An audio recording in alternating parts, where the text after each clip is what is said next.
manejo así de improviso o alguna cosa, empiezan a tragarse los clavos, las costureras, las agujas, hay quienes usan los tapiceros, las tachuelas, algunas veces con trozos de huesos, y en algunos casos cuando están conduciendo, tuvimos un paciente que estaba manejando una movilidad y se atragantó con un hueso en la garganta y falleció, dense cuenta.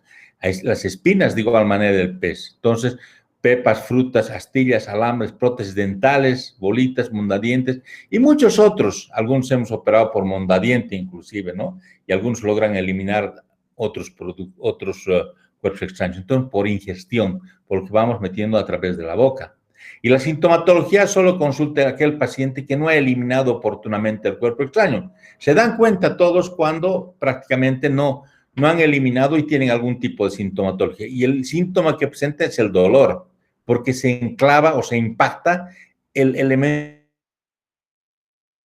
en una crítica a nivel de lo que es el colon o en la ampolla rectal. Entonces, es ahí donde tienen la molestia y el dolor que puede presentar. Y tienen esa imposibilidad de ir al baño de defecar, ¿no? Y esto a veces sucede más que todo en los niños cuando se comen, digamos, una pepa y la mamá o los papás están esperando que haga su deposición en un vasín y tratan de ver, digamos, qué es lo que va a eliminar. Entonces, son cositas que tenemos que puedan existir a nivel del colon.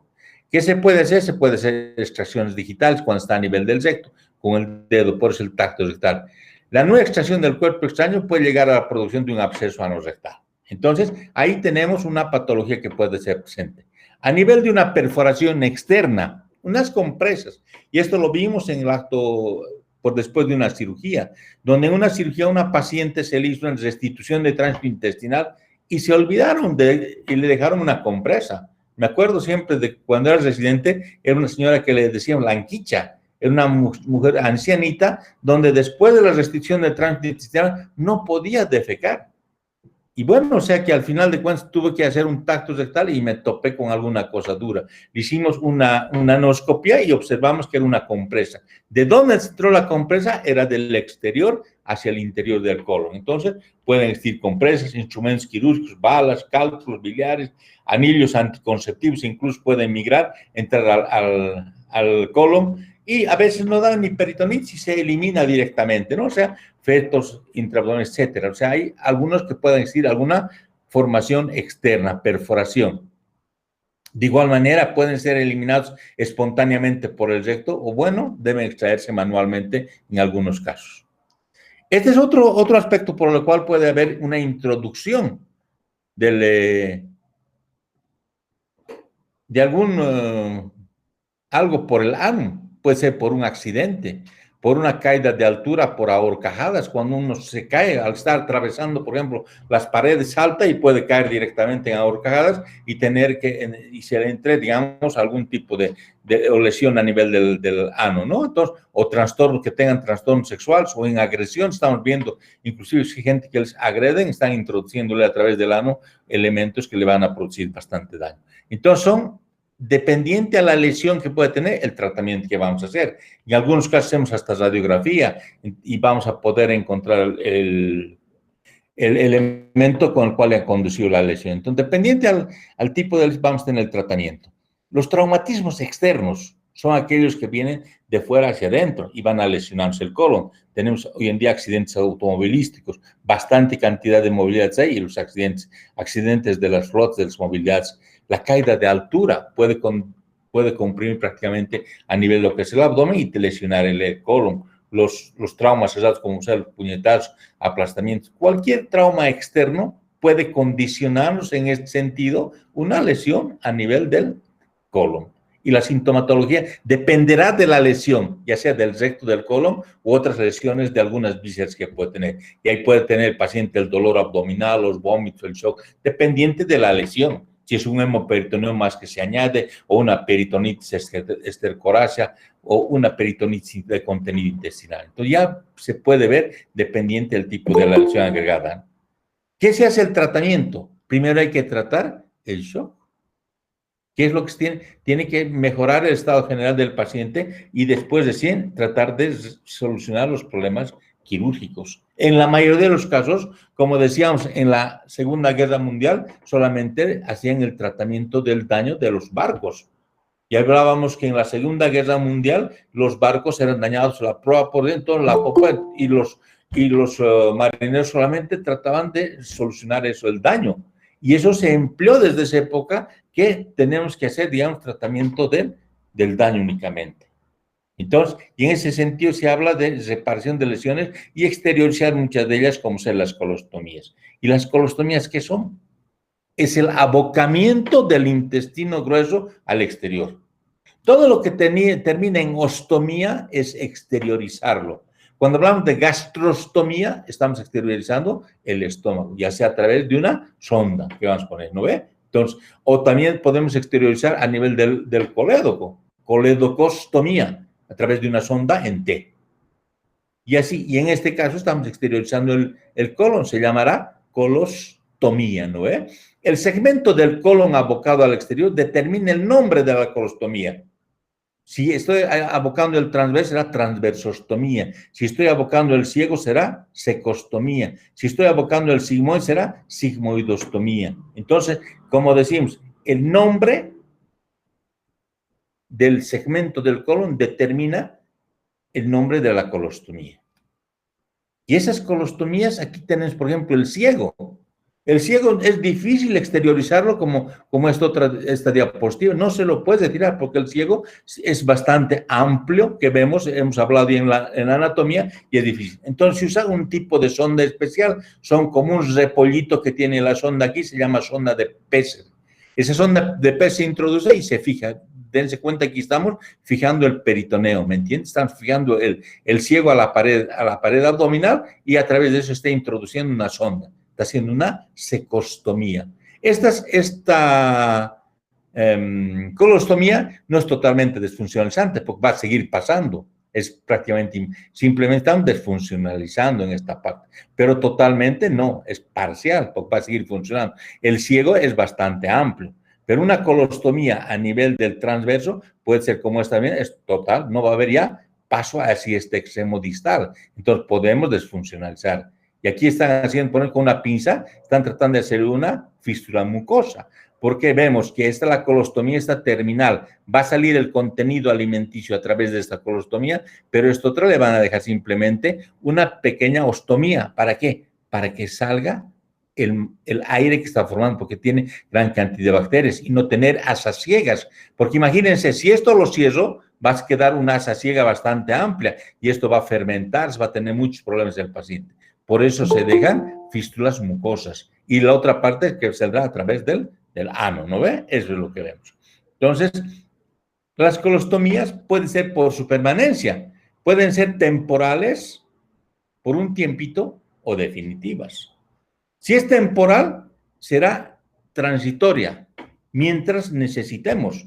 Por decirle un ejemplo, yo hago una anastomosis, estoy restituyendo el tránsito intestinal en la zona del colon del descendente con el recto. Una colorrectoanastomosis. Pero el estado nutricional de mi paciente es malo. Entonces le hago una colostomía anterior a ese lugar que llegue la materia fecal, y le hago una colostomía transversa. Entonces estoy haciendo una colostomía temporal, por un tiempito. Cuando vea que ya ha cicatrizado bien esa unión, esa anastomosis que he hecho en la parte distal del colon hacia la parte, ya estoy seguro, cierro la colostomía y ahí paso directamente, ¿no? Entonces es una temporal o transitoria por un tiempo, pero hay también colostomías definitivas. Aquí, por ejemplo, tengo un paciente en el cual son escaras por decúbito. Son generalmente aquellos pacientes que sufren algún tipo de lesión a nivel de la médula espinal, donde quedan parapléjicos y no van a movilizar sus extremidades, y donde se les deja, ahí se quedan. Y como no despierta dolor ni nada, van comiendo prácticamente esas zonas, el tejido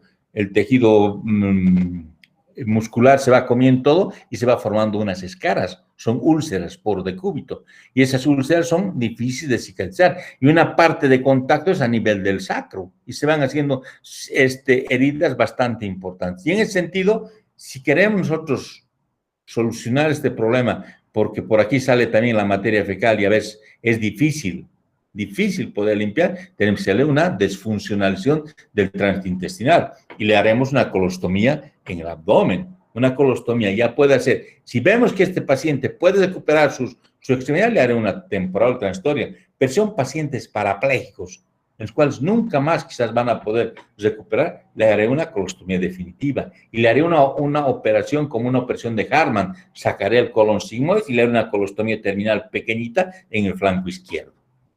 La operación de Hartmann consiste en la sigmoidectomía, sacamos el sigmoides, cerramos el muñón rectal y hacemos una colostomía terminal en el flanco izquierdo. Entonces, eso es lo que podemos plantearnos a este tipo de pacientes. Entonces, hay dos tipos por su permanencia, pueden ser temporales o definitivas. También las colostomías pueden ser como un puentecito en asa. El colon transverso lo puedo simplemente atravesar con una baquetita. Entonces, es como un puentecito, como un asa que se aprende. Puede ser esa colostomía tipo Van Gesteen. Es la que se hace normalmente a nivel del transverso, la de Van Gesteen, en el lado derecho, porque es la parte más suelta que se tiene a nivel del transverso, la fija en la parte alta. Y ahí se puede quedar, ¿me entiendes? Una colostomía transversa derecha tipo Van Gesteen. O el sigmoide, se puede hacer una sigmoidostomía en puente. O puede terminar en una boca, como la de Hartmann, ¿no? Cuando termina la operación de Hartmann, hacen una sola boca, porque es colostomía terminal. O cuando hacemos una amputación abdomen perineal de maíz, donde ya no va a tener nada de la parte inferior. Va a perder la paciente o el paciente lo que es el ano, todo el recto, y va a quedar con una colostomía terminal. O en algún caso que estamos, como en la primera diapositiva que les mostré, el transverso está terminal también. Estamos viendo con una boca y la otra está continuando con una fístula mucosa. Y también pueden haber dos bocas, con la de Paul Mikulicz o la de Devine. Es como las que llamamos caño de escopeta. Hay esas escopetas melicéricas que tienen dos caños. Entonces pueden salir las dos bocas hacia arriba. Es como si fuera una melicérica. Aquí estamos viendo, por ejemplo, una en caño de escopeta.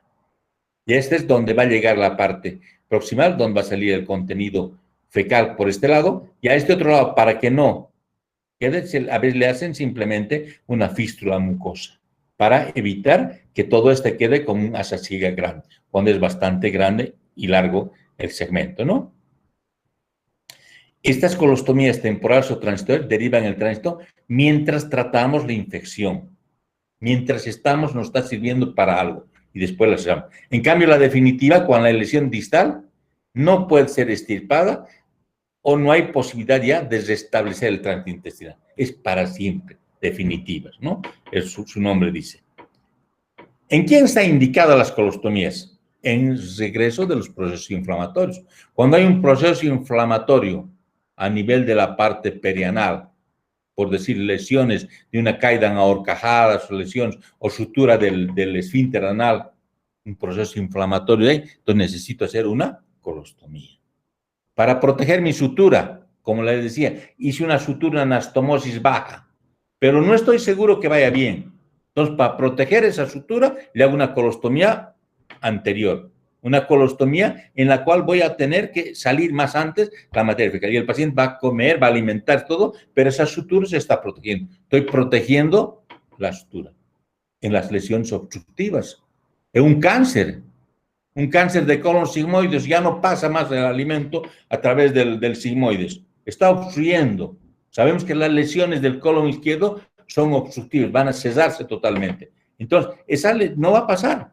Le haré una colostomía transversa, ¿no? Entonces, estoy haciendo una colostomía para definir cómo voy a tratar a mi paciente. Estoy haciendo una lesión, una colostomía.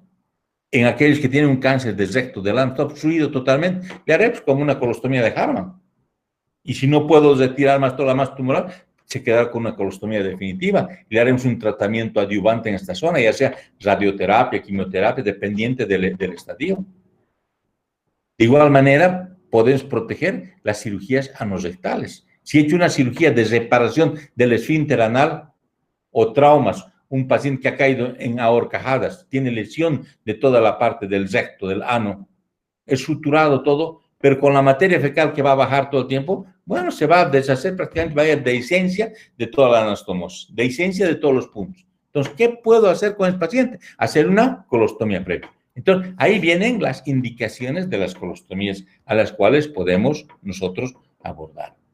Y vemos aquí, como habíamos hablado, referente a lo que es el colon este colon puede ser prácticamente retirado. O sea, el paciente puede vivir y ve, y le hacemos simplemente, aquí está una ileostomía. Es el ilion terminal. O en algunos casos se hace una colostomía en el transverso terminal y se hace secado la parte distal del colon. Y así podemos, en otros se ha secado todo, y bueno, se hace la anastomosis del ilion terminal hacia el canal anal con asas pouch. Hacer colostomías también nos va a conllevar un sinnúmero de complicaciones, porque no es todo sencillo. A veces, muchas veces, ¿qué hacemos? Hay complicaciones inmediatas. Hay complicaciones inmediatas y complicaciones tardías. Las complicaciones inmediatas, ¿cuáles son? Que nosotros terminamos la cirugía y que esté sangrando totalmente. Entonces vamos viendo que sangra, está sangrando una hemorragia de la colostomía. No hemos ligado los vasos.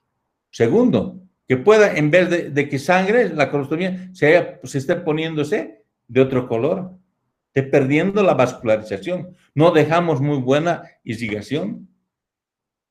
Entonces estamos yendo a una necrosis de la colostomía. Podemos hacer que al día siguiente, y esto pasó, muchas veces algunos, las colostomías dicen, no, hemos aprendido en nuestros centros que solamente el colon se exterioriza, se le pone una baqueta y basta, no se coloca ni un punto. Yo me acuerdo de mi formación de interno cuando estaba, asistí con un cirujano, el cual no, decía eso, simplemente que hacía, le colocaba la baquetita y basta. Al día siguiente, no más atrás, al día siguiente, fuimos a ver a la paciente y estaba en el lugar donde tenía la bolsa de colostomía, que era el transverso, estaba lleno de materia fecal. Como la materia fecal no la vemos, ni siquiera pudimos ver. Pero la paciente, al mediodía de eso, se hizo una limpieza por la enfermera. Y me acuerdo siempre, cuando fuimos al mediodía a ver a la paciente, no había colostomía. Se había entrado la colostomía. ¿Y qué pasa con la colostomía? Se entra ya, hace una peritonitis estercorácea. Se operó la paciente de emergencia, todo como ustedes quieren, pero falleció. El problema es ese, o sea, hace una peritonitis. Entonces, tenemos esas complicaciones desde el edema. El edema se hincha a nivel del intestino exteriorizado. Hay un edema. Y ese edema a veces está que no puede, está obstruyendo prácticamente la salida a veces se necrosa.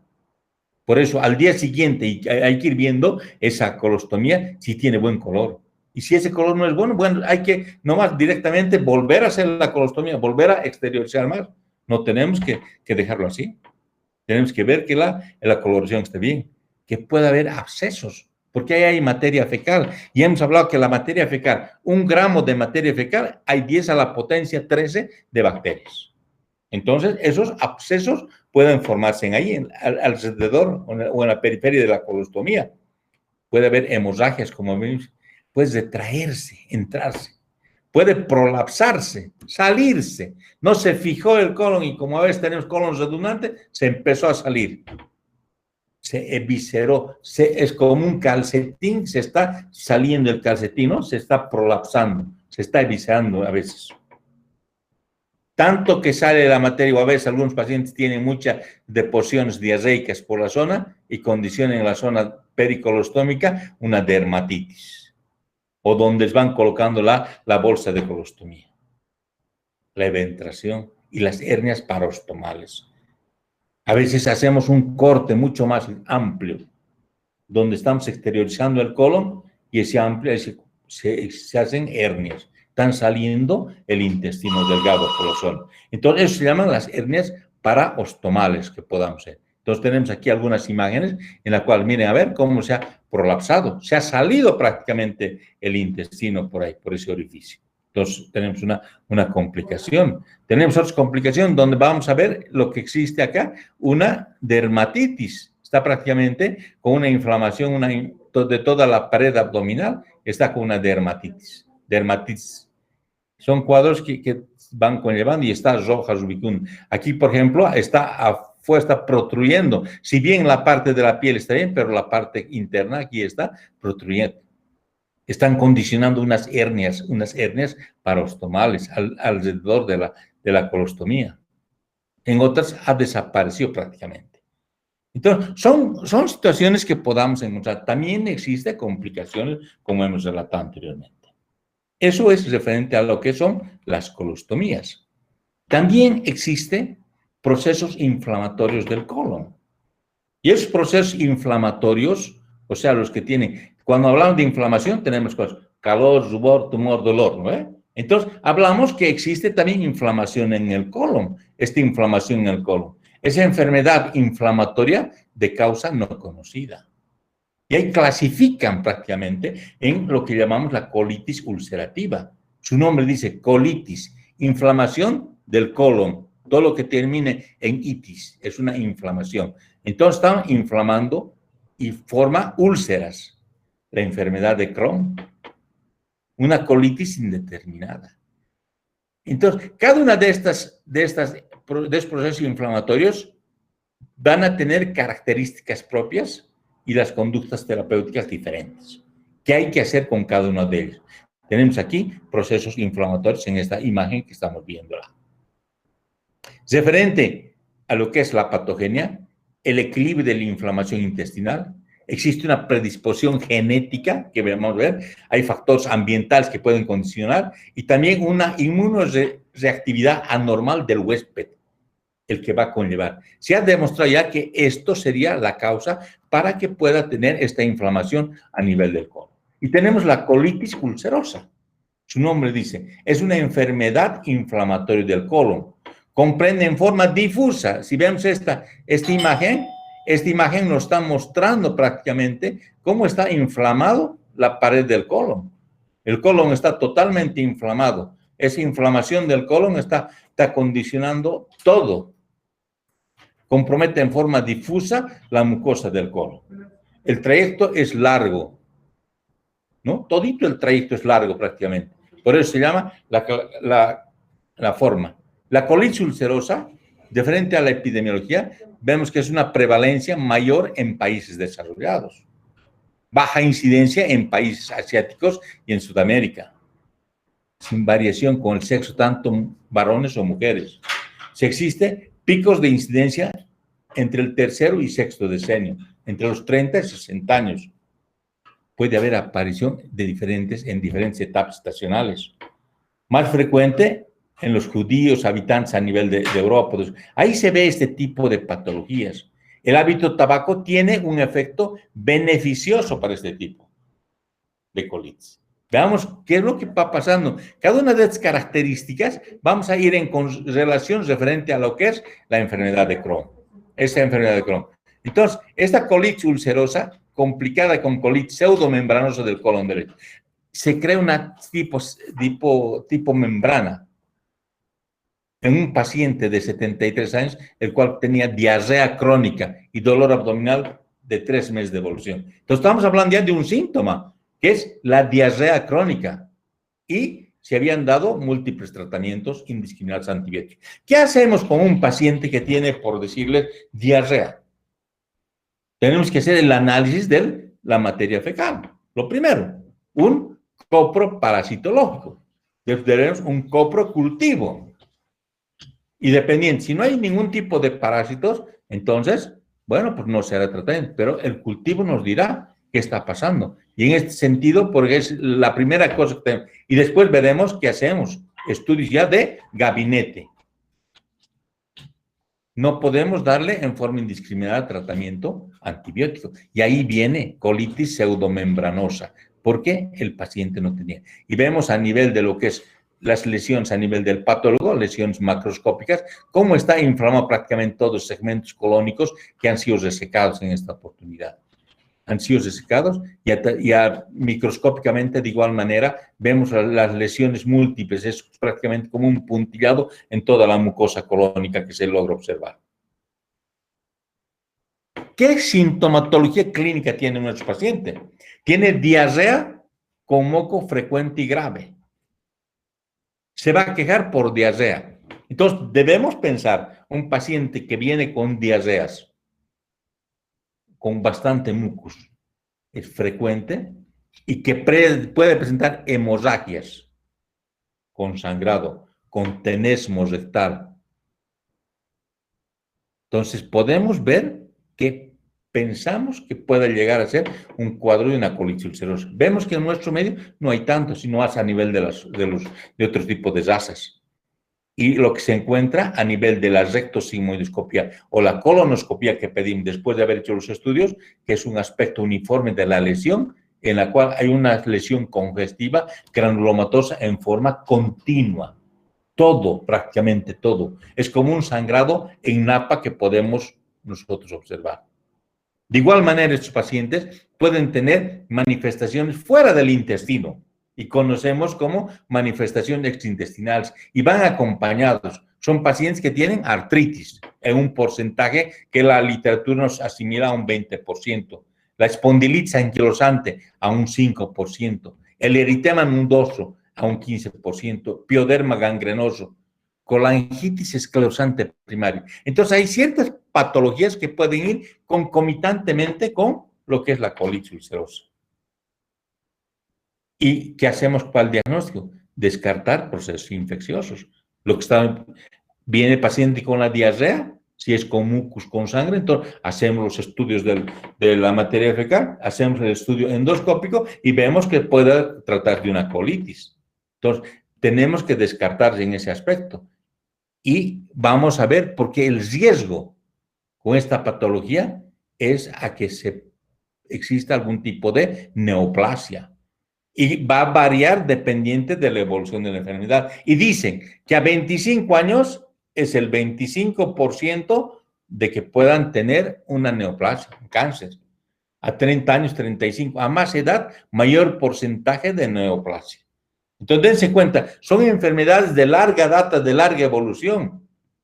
Son poco diferenciadas. Entonces, ¿qué hay que hacer? Hay que ir controlando al paciente. Son pacientes que van a ir tomando un tipo de tratamiento. Esto es lo que va a condicionar una inflamación. Y esta inflamación, ¿qué va a llevar? A que empiece a existir zonas de estrecheces a nivel del colon. Se van a empezar a estrechar el colon, porque es un proceso inflamatorio. Y esa estrechez es un signo de alarma que se tiene. Se recomienda por eso en este paciente ya sospechamos hacer colonoscopías cada año.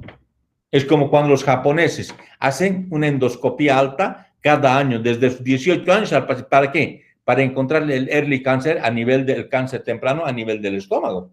Porque ven la frecuencia que tienen. Entonces, cuando uno ya tiene un paciente, tienes que hacer obligatoriamente en su plan, decirle, tiene que programarse una colonoscopía cada año. Nosotros en nuestras patologías que tenemos, en la patología de la mujer se dice qué cosa, tiene que hacer un Papa Nicolau cada año, ¿no? Porque es ahí donde vemos, porque estamos viendo que la causa de mortalidad en la mujer y en nuestro medio es el cáncer cervicuterino. Entonces hacemos ese tipo de prevención. Y en este caso, cuando estamos sospechando esa colitis y se llega al diagnóstico, tenemos que hacer una colonoscopía en forma anual. ¿Y qué tratamiento vamos a emplear en estos pacientes? El tratamiento vamos a emplearlos a nivel de los aminosalicilatos, como sea la sulfasalacina. Los corticoides, hay algunos pacientes que van tomando corticoide en forma oral. El corticoide puede haber oral, parenteral, que pueden ser, y por enemas. Inmunomoduladores como la azatropina, la ciclofosfamida. Entonces, son medicamentos que van a tomar a larga data de los pacientes. Entonces, automáticamente, ¿qué van a hacer? Son inmunodeprimidos y pueden tener otro tipo de enfermedades por el hecho del mismo tratamiento. Y en algunos casos se tiene que recurrir a un tratamiento quirúrgico. Porque si es un paciente que está con diarrea permanente, y vamos que ya va muchos años está tomando el tratamiento, y las colonoscopías están mostrando que existe cierta estrechez a nivel de lo que es la parte colónica, tendré que definir algún momento hay que operar. Porque puede ser este paciente un cuadro de una inflamación del colon que se llama colitis fulminante. Se inflama todo el colon y hasta es fulminante. ¿Qué vamos a hacer? O el megacolon tóxico, que lo vamos a describir en varias patologías, megacolon tóxico. ¿Qué hacemos? Una enfermedad que no controlamos, la citoprina, ni ninguno de ellos vamos a poder controlar. O en algunos casos ya por las biopsias nos muestran que tengan displasias, que tengan tendencias al cáncer. O en algunos casos que tengan hemorragia masiva. Entonces, tengo mis indicaciones para someter a este paciente a un tratamiento quirúrgico. Una colitis fulminante, un megacolon tóxico, una enfermedad incontrolable que no pueda controlar con los medicamentos que tengo. Le doy corticoide, le doy todo. Las displasias. ¿Sabes que la displasia va a condicionar a una neoplasia, a un cáncer? O que esté sangrando masivamente. Entonces, son indicaciones. Si les decimos, ¿cuáles son las indicaciones? Ahí tenemos las indicaciones por las cuales se puede operar a los pacientes con la colitis. La otra patología de la enfermedad inflamatoria, tenemos la enfermedad de Crohn. Es un proceso inflamatorio, pero este no es continuo, es discontinuo, con zonas afectadas y separadas ampliamente por tejido normal. O sea, hay segmentos que están inflamados, no es todo. Y entre cada segmento existe tejido normal. Es lo que vamos observando, vamos viendo esas cosas. La enfermedad de Crohn puede afectar cualquier punto del aparato digestivo, no solo el colon. Se ve que el 40% puede atacar al intestino delgado, el 30% al intestino grueso, o a ambos puede llegar a atacar un 30%. Tanto el delgado como el colon. Y en cada uno de ellos son segmentos que van tomando con la enfermedad de Crohn. La causa es idiopática. Más frecuente, como vemos, ¿no? A nivel Norteamérica, Escocia, Inglaterra. Ligeramente más frecuente a nivel de las mujeres. Pero las mujeres caucásicas son otro tipo de razas. Y aquí viene el contrario. El hábito tabáquico y los anticonceptivos orales aumentan el riesgo de padecerla. Lo contrario de la colitis ulcerosa. La colitis ulcerativa dice que el hábito tabáquico protege, en vez de la enfermedad de Crohn, no. El hábito tabáquico se ha visto y los anticonceptivos orales aumentan el riesgo de padecerla. Una enfermedad de Crohn. Entonces vemos que hay zonas únicamente. Aquí vamos a ver, por ejemplo, estas zonas acartonadas. Miren, aquí tenemos la mucosa está normal, ¿cierto? Pero aquí tenemos ya las lesiones. Se empieza a cerrarse, a obstruirse las zonas inflamadas. Son segmentos que van a dañarse en este. Y de igual manera aquí vamos a encontrar zonas segmentarias a nivel de lo que es la microscopía, y el patólogo nos va a orientar, nos va a llevar y nos va a decir, es un diagnóstico de una enfermedad de Crohn. Nosotros cuando operamos, por decirles, una patología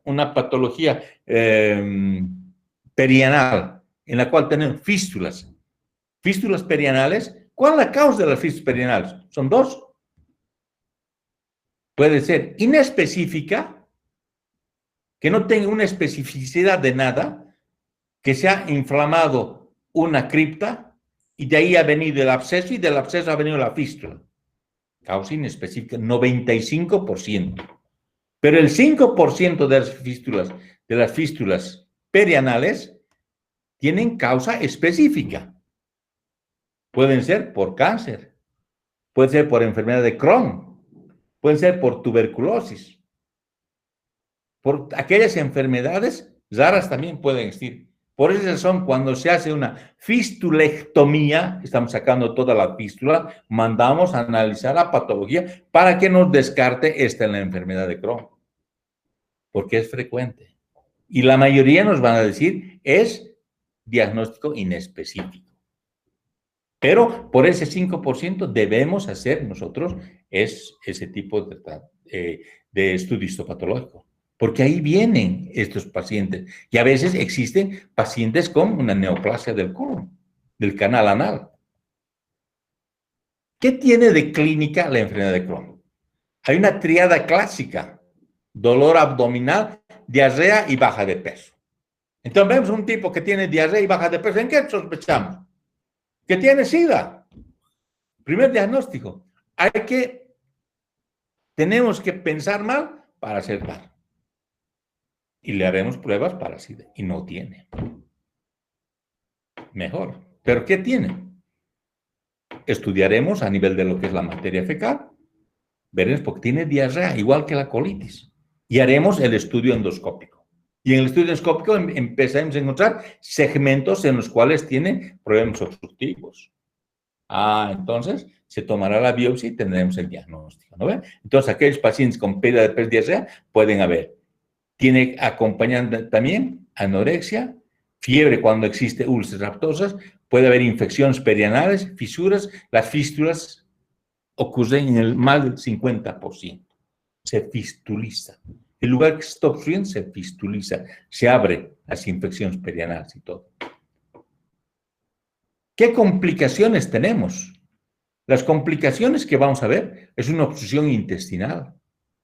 Puede taparse porque son segmentos donde se van prácticamente obstruyendo el lumen, se van cerrando, esa pared intestinal se va cerrando y puede perforarse. Antes de la zona que está obstruida, como está dilatando, se puede perforar.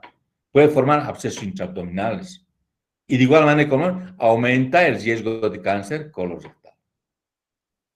En la rectosigmoidoscopía que vamos a ver, o en la colonoscopía, vamos a encontrar zonas normales, pero hay zonas que tienen padecimiento. Entonces, este es segmentario. La colitis ulcerativa no es continua.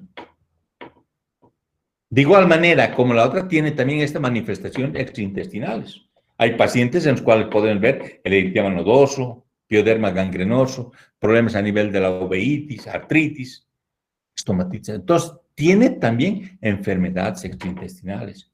Y veíamos las causas. Entonces, estos pacientes pueden tener ese tipo de problemas.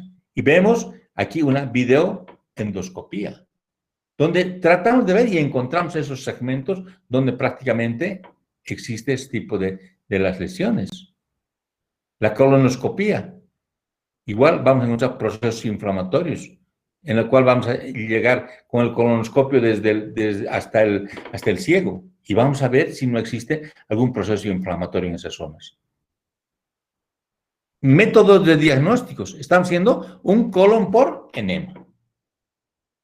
El colon por enema, vamos a ver un tránsito intestinal que se ha visto. Miren aquí, el tránsito está pintado. Se le ha dado al paciente para tomar varios y está pintando prácticamente todo su intestino. Y vemos que hay zonas estenóticas. Permanecen, o sea, apenas está dejando pasar. Entonces hay una sospecha de enfermedad de Crohn. Estamos sospechando en ese sentido. De igual manera, en este tránsito intestinal vemos cómo apenas está pasando el tránsito. O sea, son procesos obstructivos, pero segmentarios. Hay zonas que son bastante dilatadas y otras menos. Por eso viene el aspecto de que se puede obstruir y en otros se puede perforar de esa manera, ¿no? De igual manera, la tomografía. La tomografía me va a mostrar esas zonas en las cuales vamos a ver que existen zonas estenóticas. Miren, aquí está totalmente dilatada, pero aquí se está estenosando, está obstruyendo prácticamente el intestino. Y cuando uno sospecha ya de obstrucciones, le podemos pedir placa simple de abdomen y vamos a observar qué cosa, niveles hidroaéreos. Cuando encontramos niveles es sinónimo de obstrucción intestinal. Igualmente que como no existe un tratamiento específico. Vamos a usar casi lo mismo, las sulfamidas, medidas generales de sostén, los salicilatos, los esteroides, la satioprina. O sea, el tratamiento es similar al otro, pero lo claro es que no existe un tratamiento específico, ¿no? Es muy importante. Y ahí tenemos como tratamiento médico aminosalicilatos, la sulfasalacina. Los corticoides, igual oral, parenteral o por enemas. Nos ayudan bastante los corticoides. Son los inmunomoduladores como la acidoprina, la ciclofosfamida y fliximab. Es el último que apareció de fliximab. Pero de igual manera nos van a ayudar periódicamente. ¿Y qué es lo que puede condicionar esta enfermedad de Crohn? Por lo cual debo someter a operación, igual como planteé a nivel de la colitis, el tratamiento quirúrgico es la obstrucción intestinal. Puede taparse. ¿Cómo le voy a diagnosticar una placa? El paciente no canaliza gases y tiene vómitos, distensión abdominal. Le pedí una placa simple de abdomen y veré niveles hidroaéreos. Esa es una obstrucción intestinal. Buscaré hernias si no tiene hernias. Veré si no tiene bridas. No hay bridas. Una colonoscopia encontramos que es por una enfermedad de Crohn. O si opero al paciente por la obstrucción y mi encuentro es que era una enfermedad de Crohn, procesos obstructivos. Entonces, ¿qué haré también? Puede haber abscesos intraabdominales, se ha abscedado, puede tener fístulas, el megacolon tóxico, la colitis fulminante, un sangrado masivo o el cáncer. Entonces, tenemos indicaciones para tener este tratamiento quirúrgico con nuestros pacientes. ¿Qué hago entonces con mis pacientes? Cuando tengo un paciente con un recto, el recto está sanito, puedo hacerle una colectomía parcial o una colectomía total, más anastomosis colorectal o ileorectal. El recto está indemne con la enfermedad de Crohn. Sanito está el recto. Entonces, puedes retirar su colon en el acto operatorio, hacer una colectomía parcial, ya sea puede ser el sigmoide, no va a ser dañado, o sea, retiro el sigmoide, sigmoidectomía y anastomosis del colon descendente al recto. Colon rectal, anastomosis. Término terminal. Pero si, digamos, tiene varios segmentos a nivel del colon, podré plantear una colectomía total o una anastomosis. Ilio rectal. Cuando hay un compromiso rectal, el recto también está comprometido. Entonces podría ser una procto, que es decir, la parte del canal anal todo, procto, colectomía total. Retiraré todo y dejaré una iliostomía. Terminaré con ilion. El ilion lo daré una ostomía. Iliostomía permanente, definitiva. En el megacolon tóxico, su nombre dice, se ha distendido el colon y es por gran cantidad de bacterias que están ahí dentro del colon, el paciente está ya con séptico, ¿qué hay que hacer? Simplemente hay que entrar y exteriorizar. Se hace una ileostomía y una colostomía. Se hace el tratamiento al paciente antibiótico respectivo hasta que mejore. Y después que ha mejorado el paciente, terminaré haciendo una colectomía parcial o una colectomía total. Y eso es dependiente de cómo encuentre. Pero tengo que actuar en el caso agudo, en el megacolon tóxico. Debo hacer que ese colon se solucione temporalmente, con una ileostomía y una colostomía. O sea, he exteriorizado el ilion terminal y el colon. Y una vez que ha pasado el cuadro séptico, ha logrado vencer, como decimos hoy en día, que ha vencido el cuadro del megacolon tóxico, en un segundo tiempo, a sus 3 meses, haré lo que se llama una colectomía parcial o total, dependiente a los hallazgos que quedan en nuestros pacientes. ¿No ve? Entonces, vamos a quedar en esta parte. Para mañana vamos a hablar de lo que es la enfermedad diverticular, todo. Hoy día teníamos solamente la patología de la inflamatoria. Bueno, entonces, mañana vamos a entrar hora puntual y vamos a tratar de avanzar el megacolon más. Bueno, Está bien, doctor, gracias. listo. Entonces, que tengan unas buenas noches, ¿ya? Hasta mañana. Gracias.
Thank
you.